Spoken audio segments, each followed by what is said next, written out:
नमस्कार, खबरें भी तक देख रहे हैं आप। मैं आपके साथ मुमताज खान हाजिर हूं हमेशा की तरह अपना बेहद खास कार्यक्रम खबर की तह तक लेकर आपके दरमियान। इस कार्यक्रम के जरिए हमारा मकसद है रसूम हर उस अहम खबर की तह तक पहुंचे जो सीधे आम आदमी के सरोकार से जुड़ी होती है।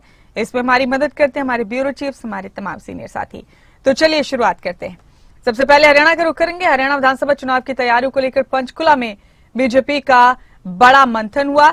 इस मीटिंग में केंद्रीय गृह मंत्री अमित शाह, केंद्रीय मंत्री मनोहर लाल, सीएम सैनी समेत हरियाणा बीजेपी के तमाम दिग्गज मौजूद थे। विस्तृत प्रदेश कार्यकारिणी की इस बैठक के बाद कोर ग्रुप की मीटिंग भी हुई। कोर ग्रुप की मीटिंग में हरियाणा विधानसभा चुनाव को लेकर चर्चा हुई। पंचकुला में गृह मंत्री अमित शाह ने कहा कि सीएम सैनी के नेतृत्व में लड़ा जाएगा विधानसभा का चुनाव। शाह ने कहा कि हरियाणा विधानसभा चुनाव सैनी की अगुवाई में लड़ेगी, किसी बैसाखी की जरूरत नहीं है, अकेले हैट्रिक लगाएंगे। बीजेपी जीती तो नायब फिर सीएम बने।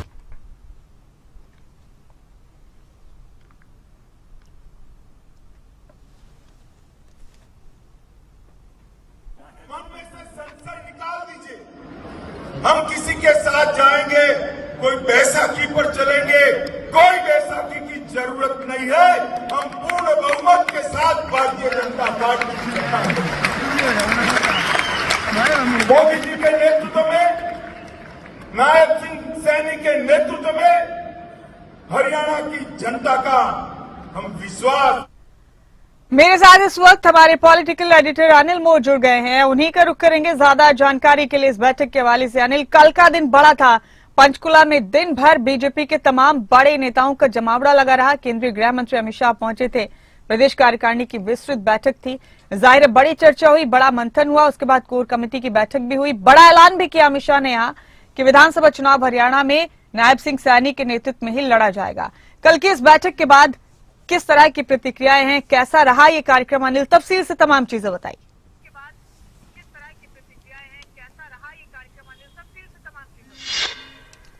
देखिए, बिल्कुल मुमताज, बीजेपी की विस्तृत प्रदेश कार्यकारिणी बैठक की बात करें, एक दिवसीय बैठक रही। बैठक कल देर शाम संपन्न हो गई और उस बैठक के साथ ही हरियाणा में विधानसभा चुनाव के लिए बीजेपी की तरफ से बिगुल फूंक दिया गया। खुद गृह मंत्री अमित शाह की तरफ से पार्टी कार्यकर्ताओं को संदेश दिया गया और गृह मंत्री अमित शाह के संदेश के साथ अब बीजेपी के तमाम छोटे कार्यकर्ता से लेकर जो हरियाणा के बड़े नेता है वो विधानसभा चुनाव की तैयारियों में जुट गए। कल बीजेपी की जो प्रदेश कार्यकारिणी की विस्तारित बैठक थी, इस बैठक में तमाम बड़े नेता मौजूद थे। हरियाणा विधानसभा चुनाव प्रभारी धर्मेंद्र प्रधान, सह प्रभारी विप्लव देव, केंद्रीय मंत्री मनोहर लाल, मुख्यमंत्री नायब सैनी, हरियाणा बीजेपी की तमाम बड़ी लीडरशिप, तमाम जिला अध्यक्ष, जिला प्रभारी, विधायक, पूर्व विधायक, सांसद, पूर्व विधायक, बड़ी लीडरशिप वहां पर मौजूद रही। बीजेपी के 4500 से ज्यादा कार्यकर्ता नेता मौजूद रहे।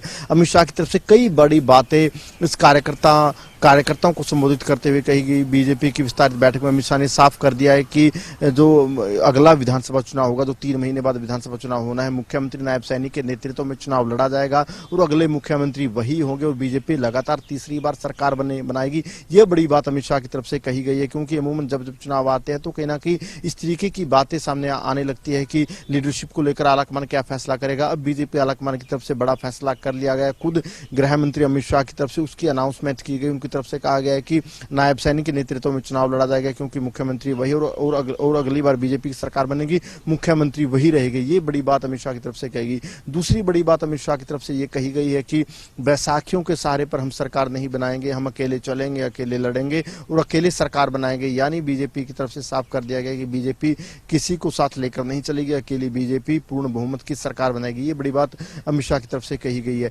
ये भी अमित शाह ने साफ कर दिया है कि उनकी तरफ से प्रधानमंत्री नरेंद्र मोदी का भी नाम लिया गया, पूर्व मुख्यमंत्री मनोहर लाल का भी नाम लिया गया और मुख्यमंत्री नायब सैनी का भी नाम लिया गया। जो केंद्र सरकार की 10 साल की योजनाएं रही है, प्रदेश सरकार की पौने 10 साल की जो योजनाएं रही है, इन योजनाओं के आधार पर लोगों से वो वोट मांगेंगे। आने वाले दिनों में हरियाणा में बीजेपी के तमाम बड़े नेता, कई केंद्रीय मंत्री हरियाणा में दिखाई देंगे। कई केंद्रीय मंत्रियों के हरियाणा को लेकर जो कार्यक्रम है वो बनने शुरू हो चुके हैं। केंद्रीय मंत्रियों की फौज अब हरियाणा के चुनावी मैदान में दिखाई देगी। विपक्ष पर भी निशाना साधते नजर आए गृह मंत्री अमित शाह। उनकी तरफ से साफ तौर पर कांग्रेस को लेकर कहा गया है कि वो कास्ट की राजनीति करते थे, वो करप्शन की राजनीति करते थे, वो कट की राजनीति करते थे।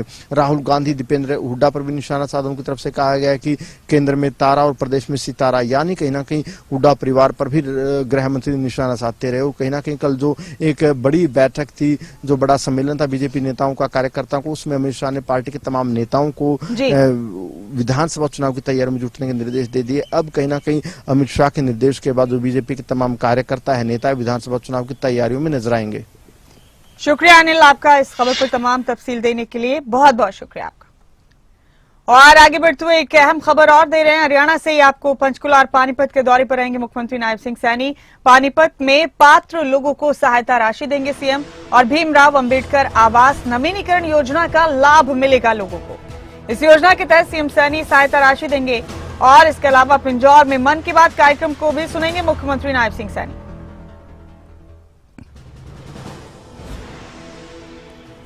मेरे साथ इस खबर पर हमारे स्टेट हेड जितेंद्र चौधरी जुड़ गए हैं, उन्हीं का रुख करेंगे। जितेंद्र, पंचकुला और पानीपत दौरे पर रहेंगे सीएम सैनी आज और इसके अलावा मन की बात कार्यक्रम भी सुनेंगे आज प्रधानमंत्री का पिंजौर में।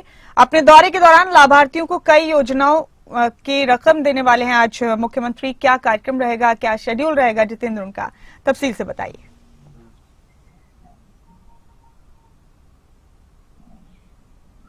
बिल्कुल मुमताज, आपने ठीक कहा। आज मुख्यमंत्री नायब सैनी पंचकुला और पानीपत के दौरे पर रहने वाले हैं। जहां पंचकुला के पिंजौर में मन की बात कार्यक्रम है, उसे कार्यकर्ताओं के साथ वो सुनते हुए नजर आएंगे। क्योंकि कल हमने देखा था जब बैठक हुई थी, विस्तृत बैठक हुई थी भाजपा की, तो उसमें ये लक्ष्य दिया गया था सभी कार्यकर्ताओं को कि अब कोड ऑफ कंडक्ट हटने के बाद करीब 3 महीने बाद प्रधानमंत्री नरेंद्र मोदी की ये मन की बात कार्यक्रम हो रहा है और इसको सभी लोगों के साथ जगह जगह जाकर के जो है अलग अलग तरीके से इसको कार्यकर्ता सुनने का काम करे और लोगों को भी इसमें जो है अपने साथ शामिल करे।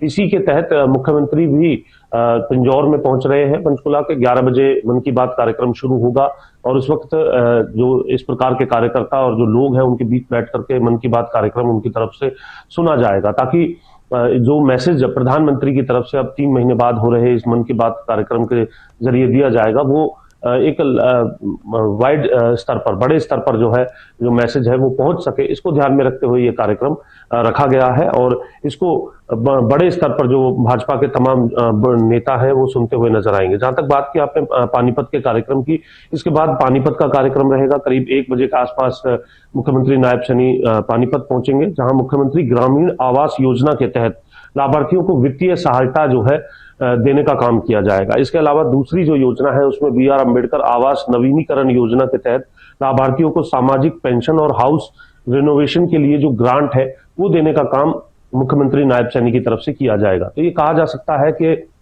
आज का जो दौरा है वो पिंजौर और पानीपत का ही रहने वाला है और इस दौरे में जो मुख्य तौर पर जो विशेष बातें हैं मन की बात के या फिर लाभार्थियों को अलग अलग योजनाओं के तहत लाभ देने को लेकर के है, ताकि क्योंकि जिस तरीके से कल गृह मंत्री अमित शाह की तरफ से ये कहा गया है कि नायब सैनी के नेतृत्व में ही चुनाव लड़ाया जाएगा, तो ऐसी स्थिति में अलग अलग स्तर पर लगातार, इससे पहले भी हालांकि लगातार ये कोशिश की जा रही थी नायब सैनी की तरफ से कि एक अच्छा माहौल जो है वो चुनाव के समय में बनाया जा सके और अलग अलग योजनाओं का लाभ किस प्रकार से लोगों को दिया जा सकता है, कौन सी ऐसी योजनाएं हैं जिनको लेकर के लोगों की सरकार से उम्मीदें हैं और उनमें किसी तरीके की खामी है तो उसे जल्द किस प्रकार से दूर किया जा सकता है। कहीं ना कहीं इस विजन को साथ में लेकर के नायब सैनी लगातार चल रहे हैं और सभी योजनाओं को ध्यान में रखते हुए उनमें बिना किसी देरी के उन्हें एक और जहां ठीक किया जा रहा है तो वहीं दूसरी तरफ लाभार्थियों को सीधे किस प्रकार से लाभ दिया जा सकता है। जो संविधान को लेकर के जो नारा दिया गया था कांग्रेस की तरफ से, ऐसी स्थिति में जो गरीब पिछड़े दलित वर्ग है उसको किस प्रकार से अपने पक्ष में लाया जा सकता है इन योजनाओं के मार्फत, और ये दर्शा करके कि कांग्रेस की तरफ से जो बात कही गई थी, क्योंकि लगातार भाजपा के नेता ये कह रहे हैं कि कांग्रेस ने झूठ फैलाया था, अब इन योजनाओं के मार्फत उनके बीच में जाकर के इस प्रकार की बात को और भी ज्यादा मजबूत करने का काम भाजपा के नेता करें और मुख्यमंत्री नायब सैनी भी कहीं ना कहीं इसी कड़ी में उन लोगों के बीच में जाकर के योजनाओं का लाभ देकर के इस बात का संदेश देने का पूरा प्रयास करते हुए नजर आ रहे हैं। मुमताज। जितेंद्र, जब से मुख्यमंत्री नायब सैनी ने ये नई जिम्मेदारी संभाली है, मुख्यमंत्री का ओहदा संभाला है, काफी एक्टिव है, बहुत सरगर्म वो रहते हैं और कल बड़ी बैठक पंचकुला में हुई बीजेपी की और इस दौरान अमित शाह ने एक बड़ा ऐलान भी कर दिया कि आने वाला विधानसभा चुनाव नायब सैनी के नेतृत्व में ही लड़ा जाएगा। जाहिर सी बात है अब उन्हें अपनी जिम्मेदारियां और बड़ी महसूस हो रही होंगी और बाकायदा बाजाब्ता ऑफिशियली एक बड़ी जिम्मेदारी और उन्हें दे दी गई कि हरियाणा विधानसभा चुनाव की भी तमाम तैयारियां, तमाम नेतृत्व उन्हीं को देखना है।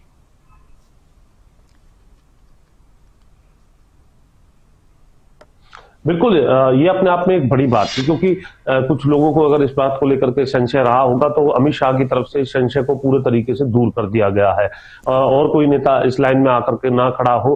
इस बात को स्पष्ट कर दिया है कि नायब सैनी जो एक चेहरा बदला गया, मुख्यमंत्री रहते हुए मनोहर लाल को रिप्लेस करने का जिस तरीके से काम किया गया, ये अपने आप में ये दर्शा रहा है कि अब नायब सैनी के नेतृत्व में ही भाजपा प्रदेश के अंदर आगे बढ़ते हुए नजर आएगी और उनके नेतृत्व को वो तमाम लोग भी मान ले जिन्हें इस बात की कोई गलतफहमी हो कि इस प्रकार का कोई जो चेहरा है वो दोबारा से परिवर्तित किया जाएगा।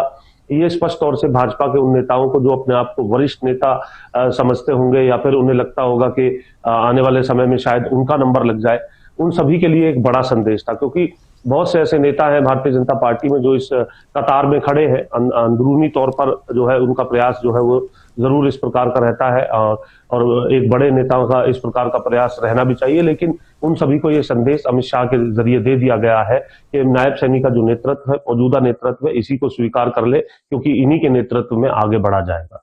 जी सही कहा जितेंद्र आपने, जिम्मेदारी बढ़ गई है और आज पानीपत और पंचकुला में सीएम के दौरे हैं। आज प्रधानमंत्री कई महीने बाद अपना खास कार्यक्रम मन की बात भी करने वाले और मुख्यमंत्री नायब सैनी पिंजौर में रहकर उनका ये खास कार्यक्रम भी सुनने वाले हैं। जितेंद्र, 11 बजे, इस हवाले से क्या जानकारी आपके पास, कौन कौन रहेगा वहां?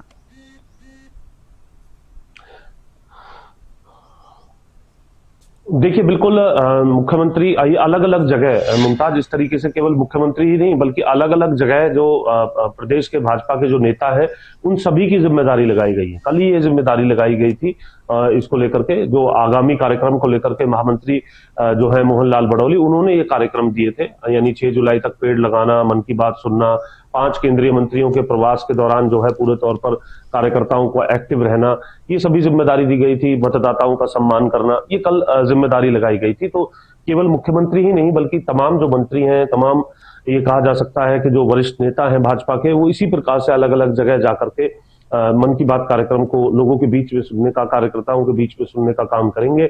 और प्रधानमंत्री की तरफ से 3 महीने बाद हो रहे इस मन की बात कार्यक्रम में क्या हरियाणा का भी कोई जिक्र होगा, ये अपने आप में बहुत अहम बात है, क्योंकि हरियाणा और महाराष्ट्र के अंदर निकट भविष्य में ही चुनाव है। इसी साल के अंत में अगर हम बात करें तो चुनाव भी हो जाएंगे, सरकार का गठन भी हो जाएगा। तो ऐसी स्थिति में क्या अभी ये 3 महीने बाद जो चर्चा प्रधानमंत्री की तरफ से की जाएगी मन की बात के जरिए, उसमें किस प्रकार का जिक्र होगा? क्योंकि अलग अलग योजनाओं को लेकर के कई बार ऐसा देखा गया है जब हरियाणा को लेकर के चर्चा प्रधानमंत्री की तरफ से की गई है, तो क्या आज वो चर्चा रहने वाली है? किसी तरीके से हरियाणा के किसी काम को लेकर के, किसी ऐसी बात को लेकर के जिक्र मन की बात में होगा और क्या संदेश दिया जाएगा भाजपा के कार्यकर्ताओं को, देश की जनता को?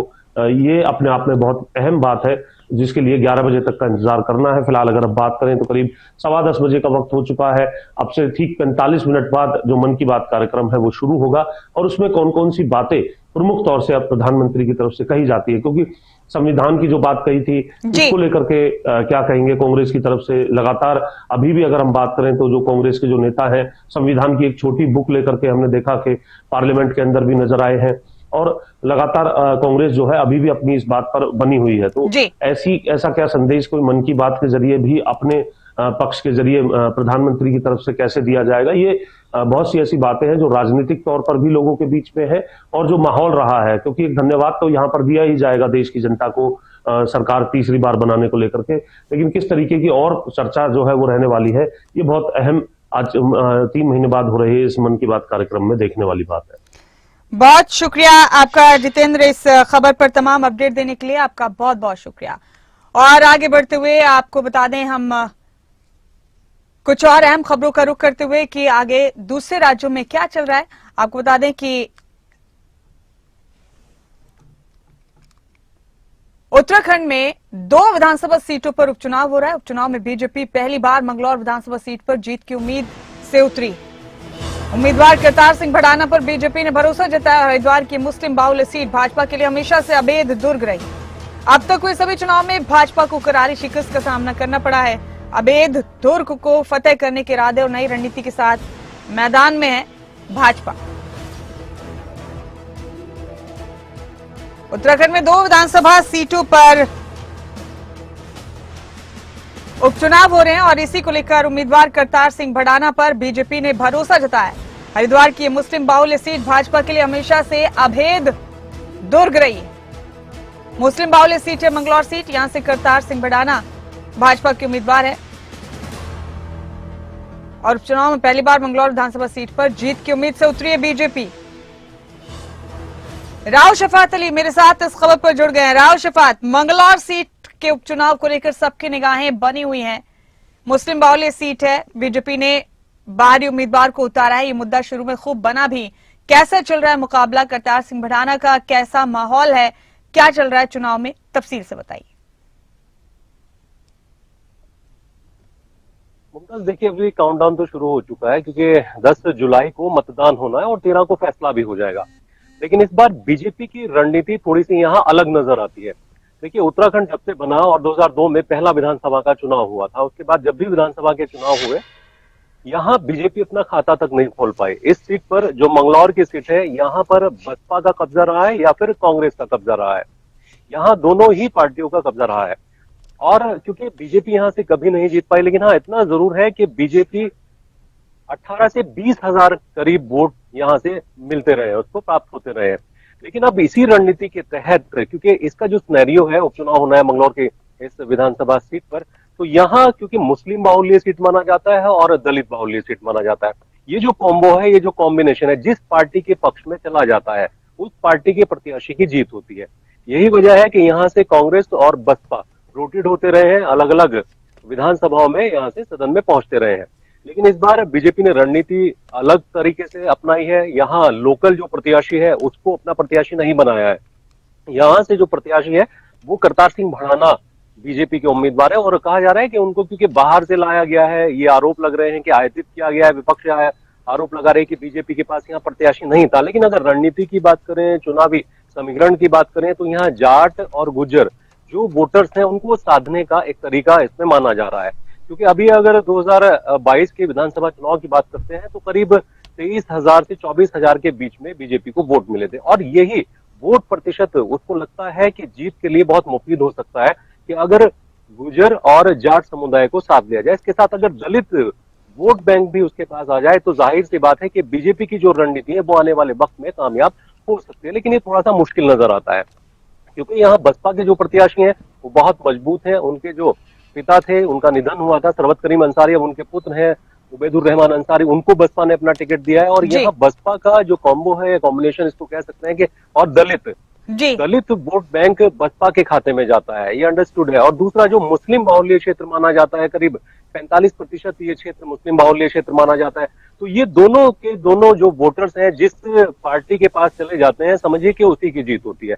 लेकिन अब कह सकते हैं कि तीनों कद्दावर नेता हैं, भले ही उबैदुर रहमान बसपा के जो प्रत्याशी वो नए हो, लेकिन उनको विरासत में मिली है सियासत। उनके पिता यहाँ रहे हैं विधायक, कई बार पिता उनके विधायक रहे।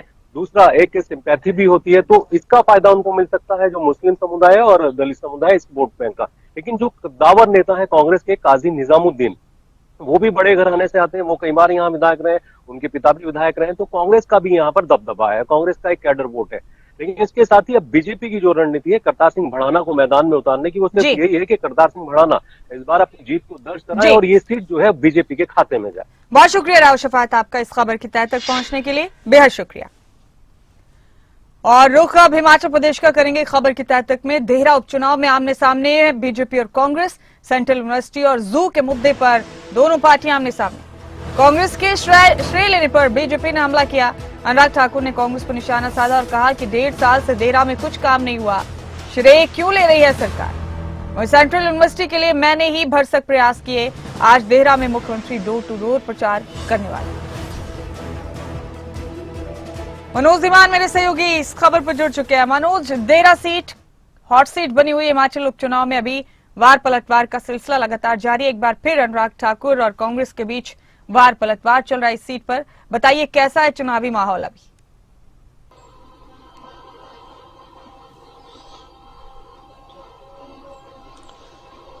बिल्कुल मुमताज, देखिए देहरा की जो चुनाव हो रहे हैं, इन उपचुनावों में कहीं ना कहीं जो है भाजपा और कांग्रेस आमने सामने हो चुकी है, यानी कि बार पलटवार अब सीधे सीधे एक दूसरे पर हो रहा है। वहीं दूसरी ओर अगर मुख्यमंत्री की बात करें तो मुख्यमंत्री ने कल भी एक युवा सम्मेलन में भाग लिया था जिसमें उन्होंने कहा कि जू यहाँ पर लाया गया है, सेंट्रल यूनिवर्सिटी का काम जो है वो जोरों पर चल रहा है। लेकिन उसके बाद जब अनुराग ठाकुर जो हम सांसद हैं वो देहरा में चुनावी प्रचार करने पहुंचे तो उन्होंने सीधा ही कह दिया कि जिस तरह से मुख्यमंत्री कह रहे हैं उससे पहले अगर बात करें तो सेंट्रल यूनिवर्सिटी के लिए प्रयास जो है वो भाजपा ने ही किए हैं और भाजपा के वक्त ही इसका शिलान्यास हुआ था और आज इसका काम चल रहा है।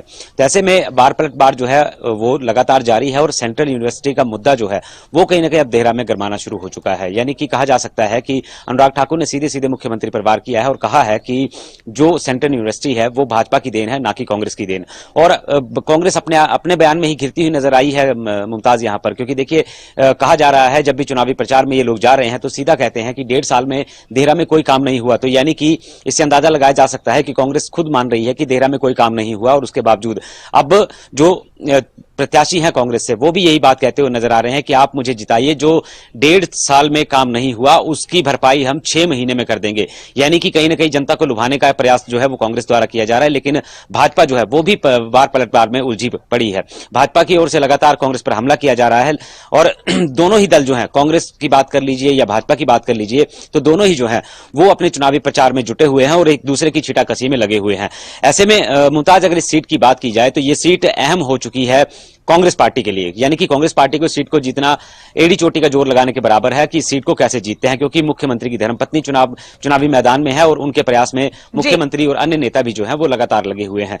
तो बड़ी बात तो यह है कि जो भाजपा के प्रत्याशी हैं वो 2 बार निर्दलीय यहां से जीत हासिल कर चुके हैं और अब भाजपा के चुनाव निशान पर जो है वो उनका चुनाव होना है। तो ऐसे में भाजपा की तरफ से पूरा दल यानी कि बड़े तमाम वो नेता जो हैं वो देहरा में डट गए हैं और देहरा में चुनावी प्रचार भी कर रहे हैं।